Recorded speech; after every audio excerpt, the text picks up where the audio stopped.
광야를 지나 보신 분도 있으시고 또 지나고 계신 분도 있고 또 앞으로 또 지나게 될 분들도 있는데, 그게 부분적이기도 하고요, 어떤 시즌적이기도 한데 우리 삶의 광야는 반드시 찾아옵니다. 왜냐하면 이런 목적 때문에 그렇습니다. 하나님께서 어떤 기한을 우리의 삶에 주십니다. 광야의 기한요. 어떤 사람들은 재정, 어떤 사람은 관계, 어떤 사람은 일에 대한 실패, 여러 가지로 고통의 시간들이 옵니다. 근데 고통은요, 끝이 있습니다. 고통에는 목적이 있습니다. 그래서 광야는요, 그냥 빨리 벗어나고 싶다 하는 순간 계속 또 다른 광야로 우리는 들어갈 수밖에 없습니다. 광야에서 하나님의 그 입에서 나오는 그 말씀을 들을 때, 그리고 거기에 우리가 맞춰서 사는 법을 배울 때 하나님은 광야에서 이제 가나안으로 우리를 가게 하십니다. 다윗의 인생의 여정이요, 오늘부터 이제 지난 시즌부터 완전 새로운 시즌 2가 시작됐어요. 그래서 지난주에는 그 사울의 죽음에 대해서 원수가 죽었는데 애가를 부르는, 공감을 하고 진심으로 애통해하는 그 다윗의 노래를 들었습니다. 이제는 과거가 다 청산됐어요. 이제 광야가 다 청산되고 이제 하나님의 그런 새로운 시즌, 새로운 땅, 약속의 땅을 향해 우리가 이제 들어가는 그런 시즌입니다. 그런데 다윗이요, 광야에서 받았던 그 훈련, 광야에서 정말 하나님의 음성이 아니면 살 수 없습니다라고 고백했던 그 삶의 자세, 그 영성을 잃어버리지 않아요. 광야에서는 엎치락뒤치락 하거든요. 광야에서는요, 자기 생각대로도 해보고 하나님의 그 생각을 묻지도 않고 해보다가 망하고 엎치락뒤치락 해요. 막 두려워가지고요, 블레셋으로 도망가고 아기스 왕에서 미친 채까지 했어요. 이게 다윗의 모습이었습니다. 그런데 그 광야에서 혹독한, 주님께서 다루시는 이 혹독한 시즌들을 지나고 나니까 어떤 일이 벌어져요? 다윗이 전혀 다른 영성을 갖습니다. 어떤 영성입니까? 하나님께 묻자, 여호와께 물으니라. 우리 다시 한번 이 말씀 사무엘하 2장 1절 말씀 함께 큰 목소리로 읽겠습니다. 시작. 그 후에 다윗이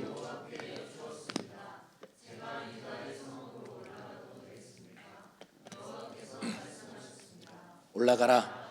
다윗이 다시 여쭈었습니다. 어디로 올라가야겠습니까? 여호와께서 대답하셨습니다. 헤브론으로 가라. 사울이 죽고 이제 불행했던 과거의 그 순간들은, 옛 시즌은 이제 지나갔고 다윗을 향해서 지금 새로운 시즌이 열리고 기회의 문이 활짝 열려 있습니다. 그런데 이제 주님께서 말씀하시고 약속하신 대로 이제 이스라엘에 들어가서 왕이 되면 돼요. 이스라엘에 들어가서 다윗 왕국 세우면 됩니다. 그런데 너무 당연한 이 자연스러운 흐름 앞에 당연한 일을 주님께 물어요. 가면 됩니까? 물어요. 여러분, 이게 광야를 지난 사람들의 모습이에요. 이거 왜 물어요? 당연한 거 아닙니까? 가야죠. 그런데 다윗은요, 물어요. 이게 훈련의 결과입니다. 광야를 한번 지나보면, 내 생각대로 하다가 한번 쫄딱 망해보면, 할렐루야, 제가 망해봐서 알아요. 이제는 다시는 그렇게 살고 싶지 않아요. 왜냐하면 결국은 내가 쌓아가는 인생은 결국은 하나님의 진동 앞에 그냥 훅 무너집니다. 그런데 하나님의 반석 위에 하나님께서 말씀하신 방식대로 쌓아가면요, 나는 걱정 없어요. 왜냐하면 하나님이 쌓아가시는 것이기 때문에. 나는 그저 순종했을 뿐이니까. 그래서 다윗이요, 그런 영성을 가지고 하나님께 계속 물어요. 여러분, 이것이 예배의 본질입니다. 인격이신 하나님 앞에 나아가서 그분을 만나서 뭐 해야 되겠을까요? 그분께 물어야겠죠. 그리고 그분의 음성을 들어야겠죠. 그리고 그 음성을 따라서 사는 것이 예배입니다. 예배는 여기 와서 막 손 들고 막 울고 이런 게 아니고요, 그렇게 사는 게 예배예요. 그래서 하나님께 묻는 영성, 다시 말해서 신앙의 본질, 예배의 본질이 다윗의 영성 안에 가득했어요. 여러분, 당연한 일을 묻는 거, 기도하는 거 쉽지 않습니다. 왜냐하면 관성대로 내가 해오던 대로 하면 돼요. 그런데 하나하나 묻기 시작했다는 건 뭐냐면, 이제 하나님 중심적인 삶 살겠습니다. 하나님 나의 정말 주인이십니다. 나는 당신의 종입니다. 라고 고백하는 고백인 것이죠. 여러분, 광야를 지나면 이렇게 할 수 있습니다. 그래서 여러분, 지금 혹시 여러분들이 지금 어떤 어려움들을 직면하고 고통, 오늘 간증처럼 힘든 시간을 지나고 있다면 그거에서 벗어나려고 기도하지 마시고요, 그 안에서 하나님을 만나세요. 여호와의 입에서 나오는 말씀으로 사는 법을 그 안에서 배우셔야 합니다. 여러분 그거 배우지 않고 가나안에 들어가잖아요. 100% 우상숭배에 빠집니다. 100% 하나님 아닌 다른 즐거움을 선택하고 거기에서 좌절해 버립니다. 하나님 우리를 사랑하세요. 아멘이십니까? 그래서요 우리에게 광야를 주십니다. 자, 사무엘하 2장 2절에서 4절 전반부까지 한번 읽어볼게요. 시작. 그리하여 다윗은 그곳으로 올라갔습니다. 두 아내 이스라엘 여인 아히노엠과 갈멜 사람 나발의 아내였던 아비가일도 함께 갔습니다. 다윗은 그와 함께 있던 부하들도 그들의 가족들과 함께 가서 그때 유다 사람들이 와서 거기서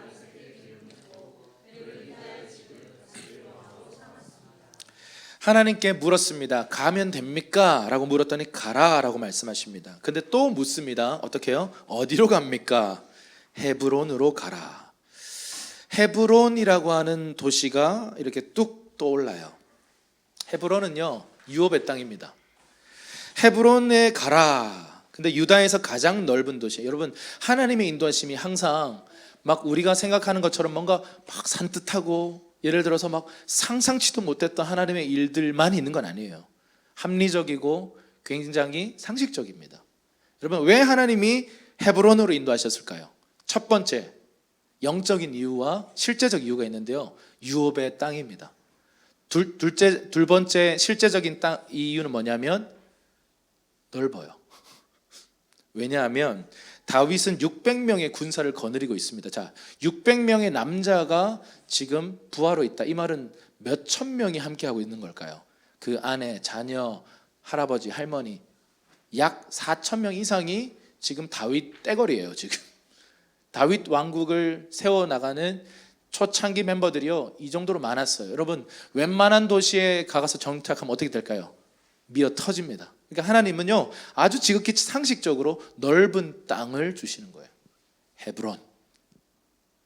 헤브론으로 가라. 자, 헤브론에 대해서 좀 더 성경적인 이해를 좀 한번 살펴볼게요. 헤브론이라고 하는 이 단어적 의미는요 연합이라는 의미를 가지고 있고요, 그리고 또 친구라는 의미를 가지고 있습니다. 연합, 친구. 고대 가나안의 수도였고요, 그리고 창세기에서 기럇 아르바 들어보셨나요? 기럇 아르바라고 하는 이름을 가지고 있었고 아브라함, 이삭, 야곱이 묻힌 막벨라 굴이 있었던 곳입니다. 그리고 갈렙이라고 하는 사람, 제가 영어 네임이 케일럽 갈렙인데요, 갈렙이 정말 이렇게 스웩 있어요. 85세 노인이 약속의 땅에 딱 들어가서 다들 약간 긴장하고 벌벌 떨고 있는데 이 85세 노인이 갑자기 탁 일어나더니 이 산지를 내게 주소서, 유명한 그 찬양 가사, 이 산지를 내게 주소서. 거기가 어디냐면 헤브론이에요. 네, 여러분 헤브론은요 그 가나안 땅에서 가장 강력한 족속, 여러분 그 가나안 땅에 살고 있었던 아낙 족속은 지금 거의 최홍만 이상으로 큰 거인 족속이거든요. 근데 이 헤브론에 살고 있었던 사람들은 그들 중에서도 더 큰 사람들이에요. 그러니까 최고 장수들이 살고 있던 난공불락의 요새를요 85세의 노인이 약속의 말씀을 믿고 담대하게 이거 달라 그랬어요. 그게 바로 헤브론이다. 다시 말해서 헤브론은요 믿음으로 취하는 땅, 정복하는 땅, 이런 걸 의미하는 유업이 있는 땅이다라는 것입니다. 여러분 아브라함에 대해서 우리가 창세기 12장에 보면 네가 너희 아버지 본토 친척집을 떠나라 그러잖아요. 근데 떠나는데 주님이 갈 바를 알지 못한 채 떠나라라고 얘기해요. 그러니까 주님은 세세하게 디테일한 우리의 미래의 스토리를 얘기해주고 자 나를 믿고 따라와 이렇게 하지 않고 너 나 믿니? 나 하나님이야? 따라와. 그런데 어디로 가나요? 따라와 이러면서 그냥 가라고 하시는 거예요. 제가 이때까지 신앙생활의 여정을 이렇게 따라와 보니까 하나님이 어떤 때는요 구체적으로 말씀하세요. 근데 어떤 때는 말씀을 안 하세요. 그냥 떠나라 이렇게 말씀하세요. 근데 거기에 순종하면요 순종의 발걸음을 옮길 때마다, 여러분 그런 거 아세요? 그 영화 같은 거 보면 이렇게 막 밟을 때마다 길이 생기는 거, 이런 거 SF 이런 거 좋아하세요? 네, 막 밟으면 길이 생겨. 근데 가만히 있으면 길이 없어. 믿음으로 탁 내딛는 순간 길이 탁 이렇게 보이게 돼요. 마치 그런 것처럼 길이 만들어져 가는 여정들이 신앙생활에 한 절반 이상인 것 같아요. 어떤 때는 주님께 물으면 구체적으로 말씀을 하세요. 헤브론으로 가라 그러면서 헤브론에 대한 신학적 정의, 지리적 배경, 성경적 이 구약적 관점 이거 주님 말씀하지 않고 그냥 헤브론 가라 그랬더니 가서 보니까 우리한테 최고로 적당해. 그게요 하나님의 인도하심이에요. 아브라함이 갈 바를 알지 못한 채 떠났는데 그의 종착지가 가다 보니까 주님 약속하신 그대로 가나안 땅에 오는데 사실은 좀 어떻게 보면 좀 이게 뭐야 이런 생각이 들 수 있어요. 그냥 굴 하나 얻었어요. 굴 무덤 하나 얻었어요. 무덤. 가나안 땅을 주리라 약속의 땅을 주리라 나중에 말씀하셨는데 이 막벨라 굴 하나 얻었어요. 그런데 그의 아들 이삭, 야곱 이후의 세대들을 통해서 진짜 가나안 땅에 지금 들어왔잖아요. 지금 이 다윗이 그 유업의 땅에 지금 온 거예요. 여호수아 시대 때 갈렙이 이 산지를 주십시오라고 믿음으로 담대하게 외쳤던 그 땅에 지금 와 있는 거예요. 여러분 이 헤브론은요 유업의 땅이고 믿음의 땅이고 비전의 땅입니다. 그래서 저는 여러분들에게 이런 질문을 드리고 싶어요. 그 밑에 질문 적어놨는데 당신에게 헤브론과 같은 유업의 땅은 무엇입니까? 그리고 그 땅은 취하려고 할 때의 장애물은 무엇입니까? 한번 이따가 좀 한번 나눠봤으면 좋겠습니다. 자, 계속 스토리가 이어집니다. 사무엘하 2장 4절 후반절부터 7절까지입니다. 우리 한 목소리로 읽을게요. 시작.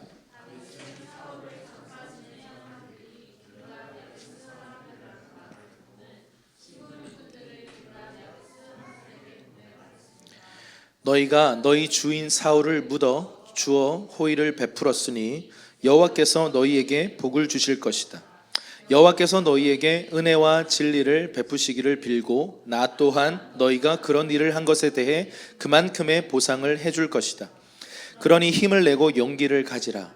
너희 주인 사울이 죽었고 유다의 집안은 내게 기름 부어 왕으로 삼았다. 지금 이제 갑자기 길르앗 야베스라고 하는 지역에 있는 그 도시 성읍의 사람들에 대한 이야기가 갑자기 나와요. 이 사람들은 어떤 사람들이냐면요, 사울이 통치하던 그 시대에 이 적군들이 이렇게 쳐들어왔을 때 지금 어떤 상황이냐면 지금 노예로 잡혀갈 판이었고 이 길르앗 야베스 사람들이 그래서 남자들의 오른쪽 눈을 다 뽑으려고 했어요. 여러분 왜 오른쪽 눈을 뽑을까요? 둘 다 뽑든지 하나만 왼쪽 눈은 왜 안 되죠? 여러분 전투할 때요 왼손으로는 방패를 들고 오른손으로는 창이나 검을 들어요. 그러면 방패를 들고 이렇게 다 가려져 있고 적을 이렇게 보려면요 오른쪽 눈으로만 보는 거예요.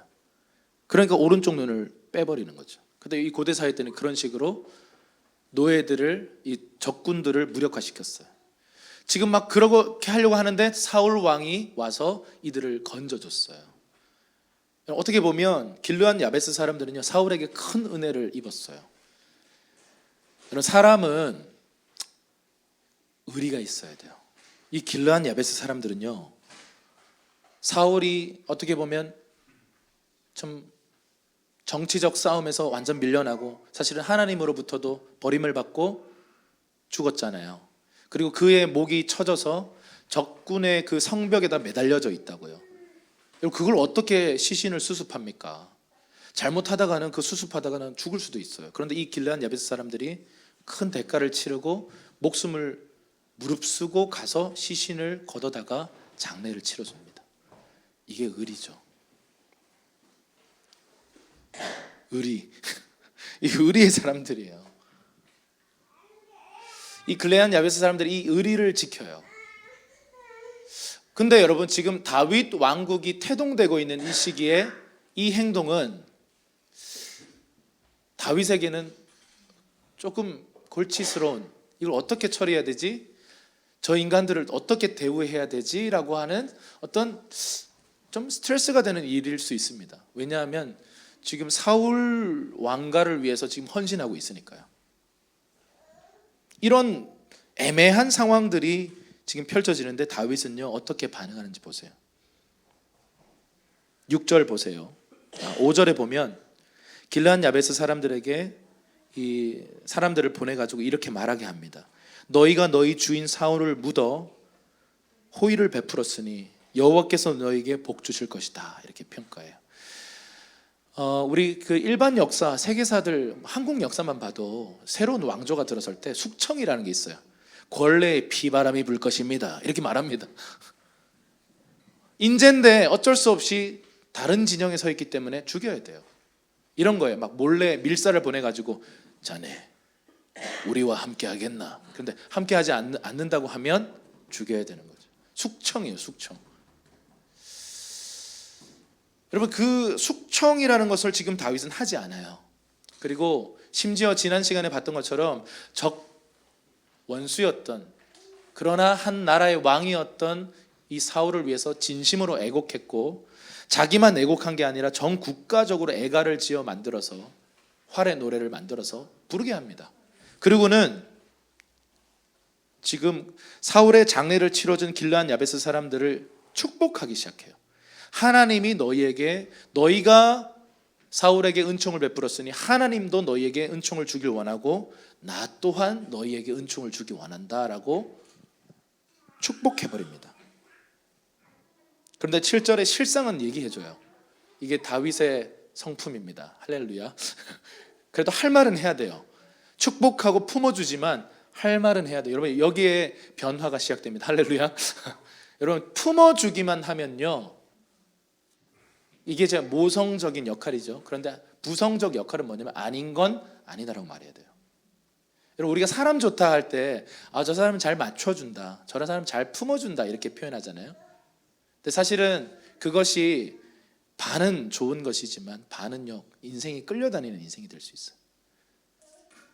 엄마가 너무 좋아. 그래서 자녀를 늘 품어줘. 해달라는 대로 다 해줘. 그러면 그 자녀는 어떻게 될까요? 별로 안 좋습니다. 교육상 안 좋습니다. 안 되는 건 끝까지 안 돼야 돼요. 그래서 제가 그 아동 전문가 여러분 이제 좀 있으면 아이들 이제 3살 되기 시작하면 3살 버릇 여든 간다 그러잖아요. 근데 3살 때 버릇을 잘 잡아야 된다라고 아동 전문가들 실제로 얘기해요. 그런데 제가 하영이 때 이제 25세 아빠로 시작해가지고 28세쯤 됐을 때 내가 아빠구나 이게 정체성이 생기기 시작해서 여러분 한 3년 지나야 생깁니다. 물론 이제 나이에 따라 다릅니다만은 너무 일찍 해가지고 제정신이 아니었어요. 어쨌든 뭐 25세 애 아빠가 되니까 이거 뭐 어떻게 해야 되나 막 흉내 냈죠. 막 책 보고 유튜브 보고 흉내 냈는데 진정한 아빠 노릇은 못했죠. 근데 이제 그때쯤 이제 뭔가 이렇게 관심이 생겨가지고 얘가 너무 말도 안 듣고 그때 3살쯤 되니까 난리가 나는 거예요. 저 지금도 기억나요. 저기 MBC 그 건물 안에 1층에 저희가 식당에 갔는데 얘가 거기서 막 땡깡을 피우는데 와 이거 큰일 났다 싶더라고요. 그때 제가 그때쯤 봤던 그 아동 전문가가 일러주는 방법이 있었는데 뭐냐면 고집 부리고 막 땡깡 부리는 아이를 어떻게 제압하냐 하면 그때 제압하지 못하면 평생 끌려다닌다는 거예요. 이건 아니다. 그래서 얘를 안아주래요. 안아주고 그 고집을 꺾어야 되는데 화는 내면 안 됩니다. 근데 그러나 웃지도 말아야 합니다. 그리고 그냥 단호한 표정으로 감정 없이 안 돼라고 말하면서 이 아이를 안아버려요. 그럼 얘는 싫어 이렇게 하잖아요. 싫어 이렇게 하다가 으아 이렇게 막 소리를 지르면서 거의 비명을 지르거든요. 근데 이 아동 전문가가 뭐라고 얘기하냐면 휘둘리지 말고 단호하게 감정을 없애고 끝까지 안고 있으라는 거예요. 와 진짜 죽겠더라고요. 이건 내가 지금 무슨 짓을 하는 건가 이런 생각이 들더라고요. 근데 끝까지 하래요. 그래서 끝까지 안고 있었는데요. 한 약 15분 지금 기억이 정확히 안 나는데 엄청 오래 울었어요. 근데 그때 이후로 안 되는 건 안 되는 거를 얘가 배운 거예요. 그 전까지는요 그게 모르니까 안 된다 해도 막 계속 고집을 피웠는데 그 사건 이후로 그리고 몇 번 더 했어요. 그러니까 안 되는 건 안 되는 거구나를 배운 거예요. 여러분 누군가를 이렇게 품어주고 누군가에게 호의를 베풀고 은총을 베푸는 건 참 좋은 거예요. 그런데 아닌 건 아닌 거예요. 할렐루야. 지금 사울 따라가면 안 돼요. 사울의 길은 이미 끊어졌고 그 길에 계속 나아가면 안 돼요. 지금까지 너희가 사울을 향해서 잘 섬긴 것에 대해서 마지막까지 너희가 의리를 지키고 장례를 베푼 거 너희 복받을 일이다. 축복한다. 그런데 이제부턴 내가 왕이 된다. 이렇게 얘기하는 거예요. 여러분 이런 말 하기 쉽지 않아요. 그냥 대충 축복만 하고 가면 되죠. 그런데 품고 나서요, 이제 나와 함께 가자라고 얘기하는 거예요. 여러분 이게 정치예요. 이게 진짜 참된 정치죠. 근데 우리는 막 비방하고 막 없는 내용 만들어서 막 공격. 아유 진짜 제가 지금 어제 서울에 강의가 있어가지고 갔다 오는 길에, 집에 오는 길에 이렇게 택시를 타고 지나가는데 태극기 집회를 하고 있더라고요. 근데 이 택시 기사 아저씨가 뭐라고 얘기하냐면 나라가 두 개요 이렇게 얘기하더라고요. 나라가 두 개래요. 근데 그분들은 늘 보니까요. 그냥 보면서 이제는 놀래지도 않고 나라가 두 개래요. 그 정치에 대한 분노가 있으시더라고요. 물론 우리도 마찬가지죠. 근데 여러분 참된 정치라는 것은요, 우리가 정치에 대해서 너무 등 돌리면 안 됩니다. 우리 중에 할렐루야 감동이 있으신 분들은 출마하세요. 저희가 많이 기도할게요. 하나님의 부르심이 있는 사람들이 그 정치를 해야 되는데요, 정치가 싫죠. 누가 그 판에 들어가고 싶어요. 근데 누군가는 부르심이 있는 사람들이 들어가서 그 일을 해야 바른 정치가 되는데, 안 그러면요 그런 사람들이 그 자리에 앉아버려요. 사탄이 보낸 사람들이 거기에 앉아서요 엉망진창을 만들어버립니다. 여러분 부르심이라는 거 이런 거예요. 부르심이 있는 사람이 그 역할을 감당하지 않으면 빼앗기는데요, 이상한 사람이 올 수도 있어요. 물론 더 좋은 사람이 올 수도 있겠지만 사탄이 보낸 사람이 와버리면요 그건 감당하기 힘든 일이 됩니다. 그래서 우리가 정치를 위해서 기도해야 되는 거죠. 모든 감사와 간구와 도고를 하라고 바울이 얘기하잖아요. 도고가 인터세션, 중보기도인데요, 누구를 위해 중보기도 하라 그럽니까? 위에 있는 사람들, 특별히 위정자들을 위해서 기도해야 돼요. 여러분 그냥 여러분 기도하시다가 이 나라 정부를 위해서 많이 기도해 주십시오. 이 나라 정부에 여러분이 동의하든 동의하지 않든, 여러분이 좌측이든 우측이든 중요하지 않습니다. 그러나 지금 행정부, 지금 이 정부가 하나님의 뜻을 따라서 길을 열 수도 있고 사탄의 뜻을 따라서 길을 열 수도 있습니다. 그래서 우리는 교회는요 비판하고 그냥 끝나는 게 아니라 기도해야 합니다. 동의하십니까? 그래서 이 다윗이 오늘 이 참 예배자이면서 그는 왕이면서요 정치가예요. 타고난 정치가예요. 진심으로 사람들의 마음을 얻어요. 길르앗 야베스 사람 여러분 그냥 숙청해버리면 그냥 역사에서 사라지잖아요. 그렇게 해도 되잖아요. 힘이 있으니까. 길르앗 야베스 사람들을요 품기 시작하고 그들을 함께 가자라고 초대합니다. 여러분 이 질문을 좀 드릴게요. 여러분에게 있어서 길르앗 야베스 사람들 누구예요? 좀 부담스러운 사람들 있죠? 저 인간들은 나와 달라, 나와 갈 길이 달라, 지금 좀 불편하고 갈등이 있어, 그러니까 이제 그냥 서로 보지 말고 살자 하는 그런 좀 불편한 사람들 있습니까? 예, 길르앗 야베스 사람들이. 숙청하시겠습니까? 아니면 그들을 품고 그들을 안고 함께 가시겠습니까? 다윗이 지금 그들을 안고 함께 가는 것이죠. 그런데 이런 질문을 좀 드리고 싶어요. 오늘 나눔 시간에 좀 한번 나눠볼게요. 그들을 나는 어떻게 대해왔는가? 숙청해왔는가? 저런 인간들은 뿌리를 뽑아야 돼, 싹스를 밟아, 이렇게 해가지고 막 밟아 오셨습니까? 아니면 어떻게 대해 오셨습니까? 그냥 도망치기만 하셨습니까? 어떤 사람들은 그게 두려워서 그냥 마주치지 않고 그냥 봐도 인사도 안 하고 그렇게 지냈을지도 몰라요. 다윗처럼 그들을 안고 가기 위해서는 어떻게 해야겠습니까? 우리 한번 좀 나누면서 좀 실마리를 한번 풀어 나가면 좋겠습니다. 사무엘하 2장 8절에서 11절입니다. 우리 한번 크게 읽겠습니다. 시작.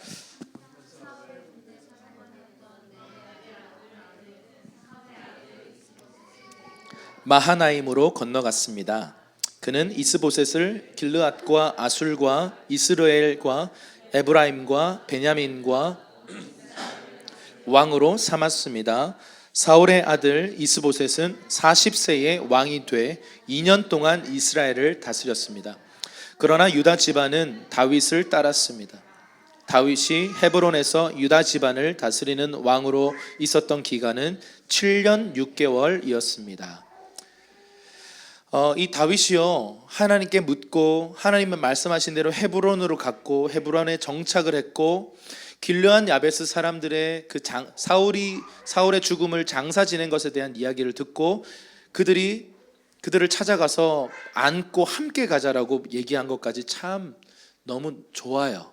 근데 너무 잘하고 있잖아요. 그러면 좀 승승장구 빨리 해야 되는 거 아니에요? 빨리 기회의 문이 열리고 빨리 이스라엘 전체의 왕이 되어서 우리가 꿈꾸는 다윗 왕국, 우리가 빨리 보고 싶은 그 사무엘하 그 전반부에 나타난 다윗 장막의 그 영광을 빨리 열었으면 좋겠는데, 그리고는 기다리기 시작해요.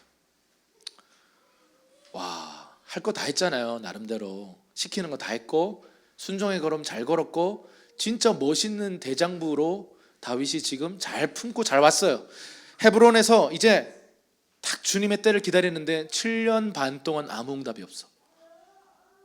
이런 게 힘들어요. 이런 게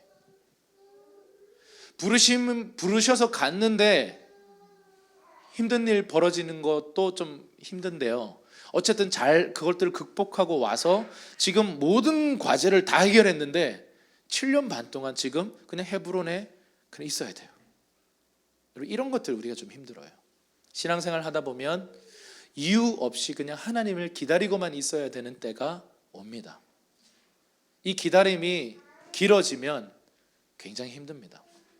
하나님 언제까지입니까? 언제까지 내가 이렇게 기다리고만 있어야 합니까? 라고 하는 그런 고백들을 하게 되죠. 여러분 생각해 보세요. 사울이 죽었고 사울의 장례도 치렀고 우리가 정말 하나님의 뜻에 합당하게 애가도 부르고 그 사울의 진영에 있었던 길르앗 야베스 사람까지 품고 함께 가는데 더 이상 아무런 하나님의 역사가 나타나지 않아요. 기다려야 돼요. 이제 미래로 가기만 하면 되는데 기회의 문도 막 열려 있는데 아무런 하나님의 감동과 인도하심이 없어요. 그럴 때는요 멈춰야 돼요. 멈춰서는 거예요. 주님 말씀하시면 내가 나아가겠습니다. 주님 뜻이 아니면 내가 멈춰서겠습니다. 다윗은요 이거 광야에서 되게 열심히 배웠어요. 광야 훈련을 지난 이 다윗의 모습을 보세요. 주님께 묻기 시작하고 또 묻기 시작하면서 주님의 때를 기다리고 주님의 방법을 기다려요. 내 방법 쓰지 않겠습니다. 여러분 망해봤거든요. 자기 방법 쓰다가 진짜 지옥을 경험했거든요. 제가 이제 3년 전 제가 이제 망한 얘기 많이 했잖아요. 제가 외부에 다니면서 얘기하면 되게 깊은 위로를 얻으시더라고요. 이렇게 평안과 기쁨과 새로운 용기를 얻으셔서 계속 좀 할 예정입니다. 저희가 망하고 이사야 62장 10절 전진하라라는 말씀을 받고 그만둘 것인가 전진할 것인가 고민하다가 전진을 선택했어요. 전진을 선택하니까 더 상황은 꼬여요. 어려워져요. 어떤 일이 벌어졌냐면 저희 그 과거에 있었던 그 건물에 이제 어떤 교회가 들어오기로 했어요. 그래서 심지어 계약금까지 걸어놨어요. 100만 원. 적은 돈이 아니잖아요. 계약금 100만 원 걸었다는 말은 하겠다는 의지거든요. 그리고 나한테 다른 사람 주지 말고 우리 주십시오라고 그 목사님이 여러 번 얘기했어요. 그리고는 그 3년 전에 무슨 일이 벌어졌습니까? 정치적으로 대한민국에 탄핵 사건이 있었죠. 그러면서 여러분 탄핵 사건 이런 일이 있으면요 부동산 경기가 갑자기 침체돼요. 그리고 아무도 그때는 부동산을 알아보지 않아요. 참 희한해요. 그래서 그런 사건이 딱 터졌는데 어느 날 아침이었습니다. 갑자기 그 목사님이 저에게 전화가 왔는데 아이고 전도사님 미안하게 됐습니다 하는데 직감이 오는 거예요. 아 이분 안 하는구나. 와, 제가 그 전화 받고 3일을 아팠어요. 왜냐하면 들어오려고 하는 사람들 다 끊었거든요. 그리고 지금 부동산 경기는 침체. 그리고 이분은 계약금까지 걸었기 때문에 철석같이 믿고 있었는데 파기해버린 거예요. 근데 참 지금 생각하면 놀라운데 그때는 그게 위로가 하나도 안 되는데 이분이 계약금은 헌금하겠습니다 이렇게 얘기하시는 거예요. 근데 살짝 좋긴 했는데 전혀 위로가 안 되는 거예요. 근데 그때부터 2달 동안요 우리의 보증금이 묶여 있고 여기를 물론 이제 구하지도 못했지만 구했어도 돈이 없는 거예요. 여기 보증금을 걸어야 되잖아요. 돈이 없는 거예요. 그 2달간의 사투 힘들었어요. 제가 그리고는 아프고 영적으로 다운되고 막 이게요.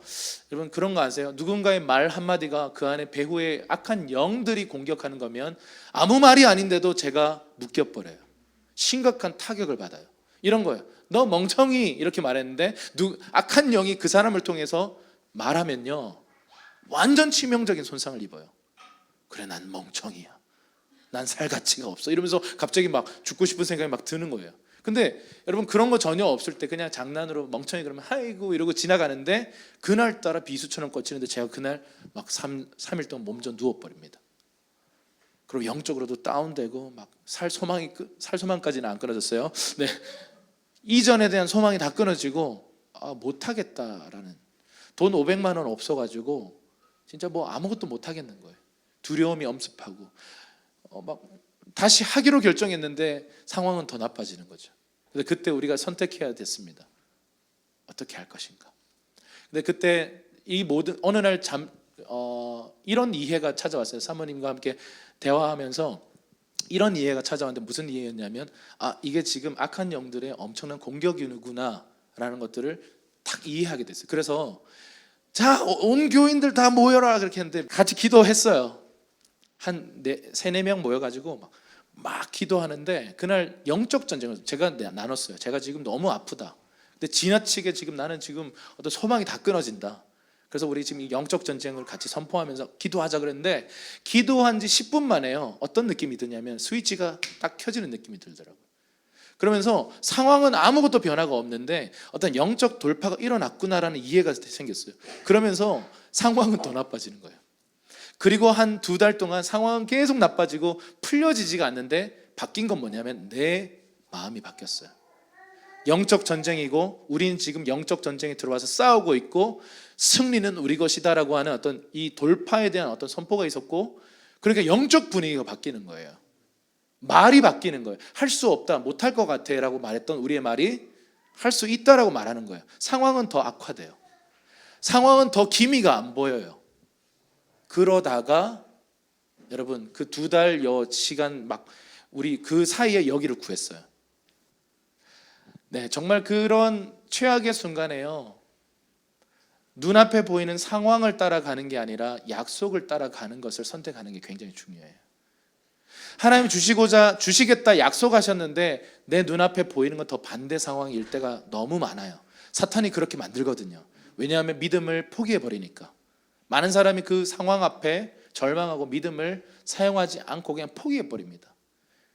그때가 믿음을 사용해야 될 때예요. 그때가 주신 약속의 말씀을 계속 말해야 될 때예요. 상황을 보지 않고요. 그러면요 그 말씀 선포, 말씀을 말하고 말씀을 전제로 움직이는 걸 통해서 길이 만들어집니다. 제가 늘 그런 얘기 했잖아요.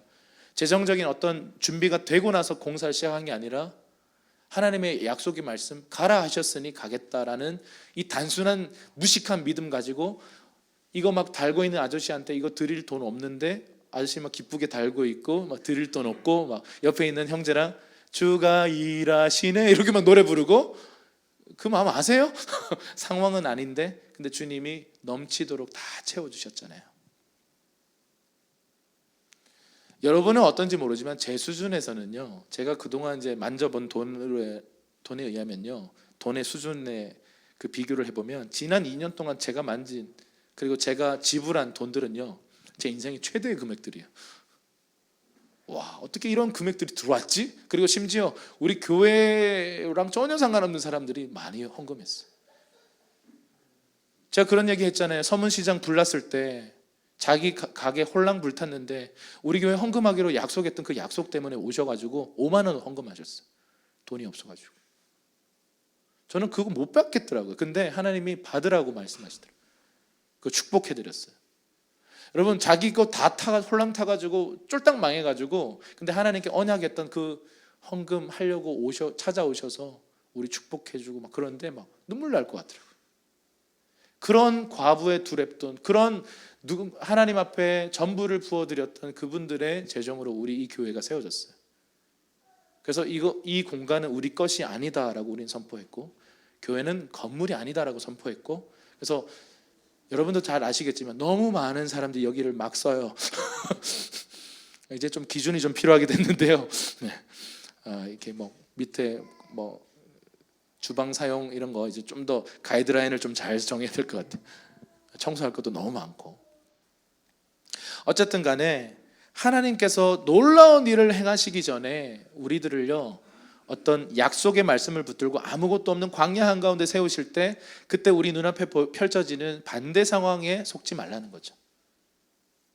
하나님의 때, 하나님의 방법 아니면 나 안 가겠습니다 라고 결정했던 이 다윗의 결정을 보면서 하나님께서 지금 이 7년 반 동안의 기간 동안 하나님은 하나님의 일을 준비하고 계세요. 우린 그렇잖아요. 내 눈앞에 빨리 당장 뭐가 나타나야 되는데 그냥 기다려야 돼요. 그런데 하나님은 노시는 분이 아니고요, 주무시는 분이 아니고요, 내가 보지 못하지만 내가 보이지 않는 그 영역에서 하나님은 열심히 일하고 계세요. 그리고는 하나님이 하나님의 때에 우리를 거기에 옮겨 놓으시는 것입니다. 아멘. 이게 놀라운 하나님의 인도하심이죠. 뭐든지 갑작스럽게 성장하면요 안 좋아요. 건강하지 않아요. 저도 이렇게 좀 갑작스럽게 커가지고 이 살이 다 터졌어요. 이렇게 아세요? 그 갑자기 이렇게 키가 크면 터지고, 물론 갑자기 이렇게 쪄도 터집니다. 이렇게 하여튼 위아래 좌우 다 이게 다 터지는데, 그러니까 이게 별로 건강하진 않아요. 교회도 마찬가지예요. 저희가 주일 예배 인원이 빠르게 늘어나는 것에 대해서 경계하는 이유도 거기 있습니다. 갑자기 폭발적인 성장, 물론 부흥의 때를 위해서 우리가 잘 준비돼야 되겠죠. 근데 그거 말고 갑자기 어떤 단체가 확 성장하면요 건강하지 않아요. 다윗은요 3번에 걸쳐서 기름 부음을 받아서 왕이 돼요. 첫 번째 기름 부음 받았을 때 언제예요? 아무것도 없을 때, 들판의 다윗 시절 때 사무엘 할아버지가 와서 그냥 네가 이스라엘의 왕이다 그러면서 기름 부었어요. 이거 뭐지? 멘붕, 이거 뭐야? 근데 그리고는 인생이 꼬이기 시작하더니 광야 생활 시작이야. 그러다가 이 광야의 시즌을 지나서 약속의 땅에 들어와서 다윗의 인생이 풀리는가 싶더니 유대 왕으로 헤브론에서 기름 부음을 받고 7년 반 동안 그냥 유대의 왕인 거예요. 한 지파의 왕인 거예요. 이스라엘의 왕이 돼야 되는데 그런 시기를 7년 반 동안 보내는 거예요. 그리고 나서 하나님의 보이지 않는 손이 다 하나님의 일하심을 통해서 결국 이스라엘 전체 통일 왕국의 왕이 되는데요, 그건 나중에 나옵니다.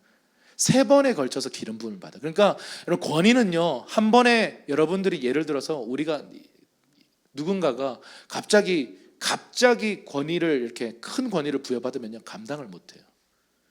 점진적으로 하나님은 사람을 세워가세요. 점진적으로 하나님은 사람을 높여가시지 갑자기 이렇게 팍 높이시는 것은 없어요. 여러분, 요셉이 갑자기 높아진 것 같지만 요셉은 그 시즌 속에서 점점 승격되고 있었어요. 처음에는 노예들 중에 장, 그게 청직이거든요. 한 집안의 전체 종들 중에서 장이 되었어요. 그리고 감옥에 갇혔는데 그 감옥도 하필 정치범 수용소예요. 왕이 빼내주지 않으면 절대 못 나오는 수용소예요. 근데 거기서 간수를 도와 간수장이 되죠. 이런 것들이요 다 승격이에요. 그러다가 하나님이 이집트의 총리로 탁 세우신 거예요. 여러분, 하나님은 사람을 세우실 때 갑자기 뜬금없이 세우지 않는다는 거죠. 그거 건강하지 않아요. 하나님 나라에 낙하산은 없다. 하나님 나라는요 점진적으로 사람을 권위를 부여하시는 분이세요. 다윗이 그렇게 권위를 부여받고 있고, 이렇게 하늘로부터 부어지는 권위를 받는 사람은요 타이틀이나 어떤 명분이나 어떤 직분이 주어지지 않아도 사람들이 알아요. 권위가 있구나.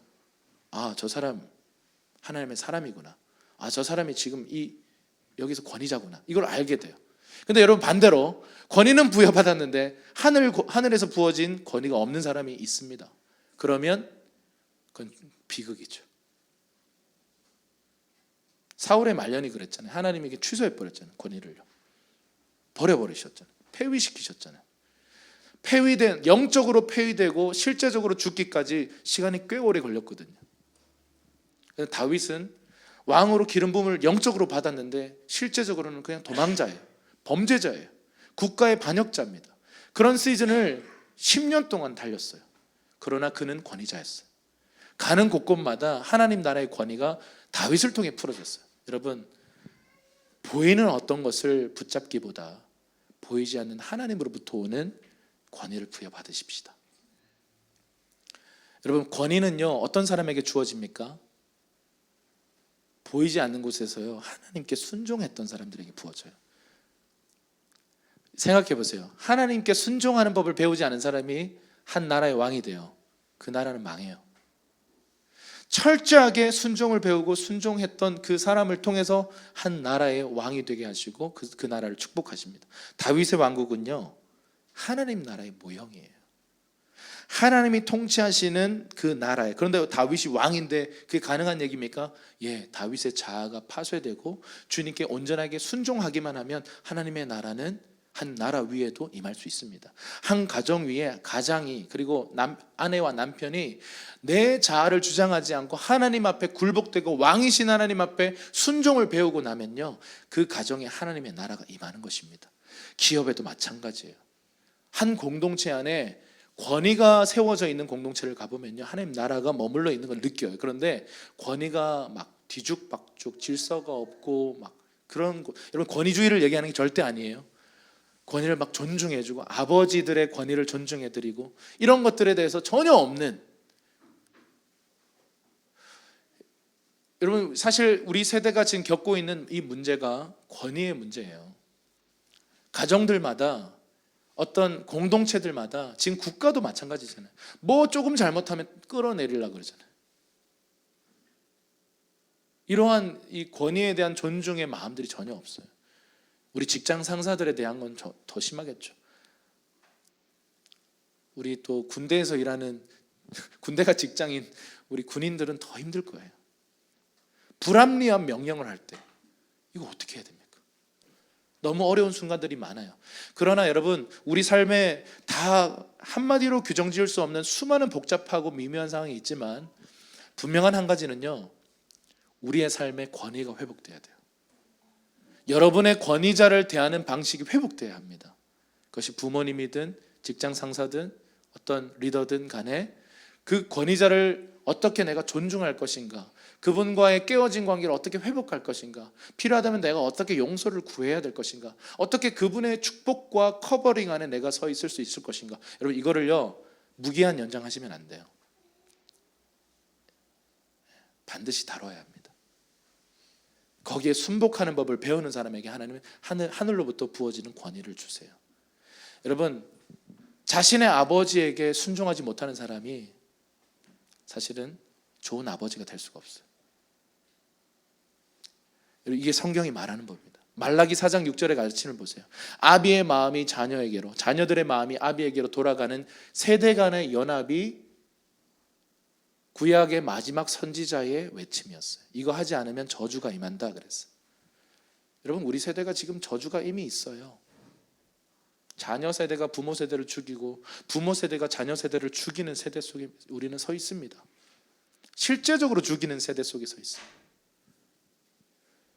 여러분, 이것들이 우리 다윗과 같이 하나님께 순종하는 사람들을 통해서 불가능해 보이는 이 아픔과 상처들이요 치유되고 아물어지고 질서가 잡히고 회복이 되고 은혜가 부어지는 일들이 일어날 수 있습니다. 전 그런 것들을 봐왔어요. 하나님의 때를 기다립시다. 내가 원하는 때를 설정해놓고 내가 밀고 나가는 게 아니라 하나님의 때를 기다리고 하나님의 방법을 기다립시다. 내 방법으로 밀고 가면 안 돼요. 말씀을 마무리하겠습니다. 이제 사울 왕가에 남아있는 마지막 아들이요 이스보셋이라는 남자입니다. 이 아브넬이라는 사람이 이스보셋을 데리고 지금 마하나임으로 건너가서 이제 이스보셋을 왕으로 세우고 2년 동안 왕으로 세워놓고, 사실은 실제적 통치권을 아브넬이 딱 이렇게 취해서요 그냥 꼭두각시 노릇하게 만들고 지금 아브넬이 지금 막 통치하려고 하는 겁니다. 통치권을 장악했습니다. 여러분 지금 보세요. 다윗이 기다려야 하는 이 이유, 하나님이 이것들을 정리해 주셔야 되잖아요.